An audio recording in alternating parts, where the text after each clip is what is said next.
漂亮，这世界团结啦！美国 TikTok 禁令生效，抖音难民来到小红书有一个跟于奶奶学英文。Hello, TikTok refugees. Welcome to Red Note. 很多外国人在下面给他留言 ，Thank you, Grandma. Hello, I'm a grandma from Arkansas. 还有来自比利时、罗马尼亚，所以谢谢 America 再次团结全世界。抖音难民，怎么不用中国抖音呢？因为中国抖音现在不对海外开放，但是小红书支援英文，再加上平台的相似性，所以它这个是一个复合式的原因。抖音难民潮反映的是多层次结构问题。美国的3个霸权，美军、美金这些都还在美国可控范围内，那美语受到社群的改变、平台转换冲击，所以这个叫大结构挑战。那美国内部抖音你在挑战 all money structure， 而且美国川普主义也形成了某种程度的共识。我以国家安全之名弄你，我就不演啊，你怎么样呢？那你自然要撞墙，所以它都会有巨大的压力。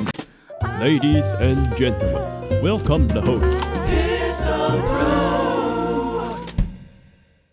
美国 TikTok 禁令生效，最近如果你打开你的小红书，你就会发现有大量抖音难民在这上面，还有大量的主播原本是小红书的主播在讨论这个话题，叫做 TikTok refugees 抖音难民，甚至有主播在抗议，我们才是抖音的第一批土著，我们现在突然跑了一堆人进来，这发生什么事情呢？因为全美国据统计至少有700万人用抖音在生活工作。所以抖音这下一进700万人要失业，超级无敌夸张。而且抖音的最大重点是可以让低收入族群产生跃升能力，这一点是 YouTube 现在越来越做不到的状况。YouTube 目前是朝向资本化的进程在发展。还有一个问题抖音要卖有可能吗？也不是不可能，但是一来太贵，第二会触动反垄断法。随着它的盈利模式越来越成熟，它的 TikTok 的卖广告 TikTok Shop 造成更多的金融流转的这状况，它至少随便一个最基本估值要1000亿美元起跳，那你一定是几个巨头要兜钱，到时候这个收购又要挂掉。所以抖音已经是大到没办法卖，这本身不仅是夹在中美之间的问题，另外太大也卖不了，这也是个巨量问题。而且对于字节跳动公司来讲，如果美国1.7亿人口的单一市场都让你卖的话，后面万一有其他国家来弄它怎么办？所以它也不可能拆分卖。所以抖音难民潮事实上它本质所反映的是个多层次的结构问题，但就其核心大格局是中美之争。讲白了，美国的3个霸权，美军、美金、美语，这3大霸权就是关键。抖音在打破的是最后一道霸权。美军霸权在东亚第一岛链甚至第2岛链内已经没有办法撼动中国了。美金金融资本霸权，这个很难短期内撼动，但是也出现了高强度的松动，只是还没有到伤筋错骨。可是这些都还在美国可控范围内。但美语呢，在全球化跟资讯高速发展的今天，语文霸权受到的冲击甚至是更高强度的社群的改变，平台的转换，然后流量往抖音导之后又出现了 TikTok Shop 这样的东西，所以这个叫大结构挑战。那美国内部自身的问题就是抖音你在挑战 all money structure 旧资本结构，那你自然要撞墙，所以它都会有巨大的压力。这就是美国现在面对这样想法跟态度的状况。而且美国不管是民主党或共和党，川普主义也形成了某种程度的共识我以国家安全之名弄你，我就不演啊，你怎么样呢？所以大家可以看到所谓的抖音难民潮。但也有人问说，那为什么是小红书被选上呢？因为大陆现在各种平台，虽然小红书的出海做的真的是不好，但小红书它是支援英文服务的，而且小红书的特性刚好大量的教你学英文外国博主的进驻，所以它刚好有一定程度的对接英文的内容，再加上平台的相似性，小红书更加接近。你说那怎么不用中国抖音呢？因为中国抖音现在不对海外开放，但是小红书它很有意思，小红书的海外版叫 Red Note， 名字也很好记，然后它又对接中国的内容，所以它这个是一个复合式的原因。小红书第一天就爆量下载70万，在很多国家的下载都成为第1名而且最好玩，小红书它是一个中国本土的平台，只是它支援英文服务而已。所以我就找到一些有趣的，比如说呢，我就刷到有一个叫做跟于奶奶学英文，他就在跟 TikTok refugees 介绍小红书怎么使用。而且中国现在刚好信心成长到一个高度，它是相相对包容性，还有对于外国人的接纳程度是比以前高很多的。Hello, TikTok refugees. Welcome to Red Note. I'm a 72-year-old grandma who loves speaking English. Today, I would like to share with you some tips and experiences on using Red Note. If you have any questions or encounter any difficulties,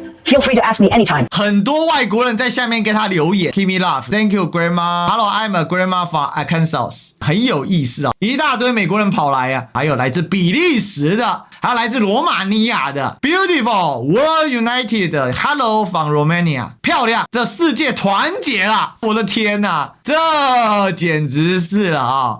哎，所以谢谢 America 再次团结了全世界啊！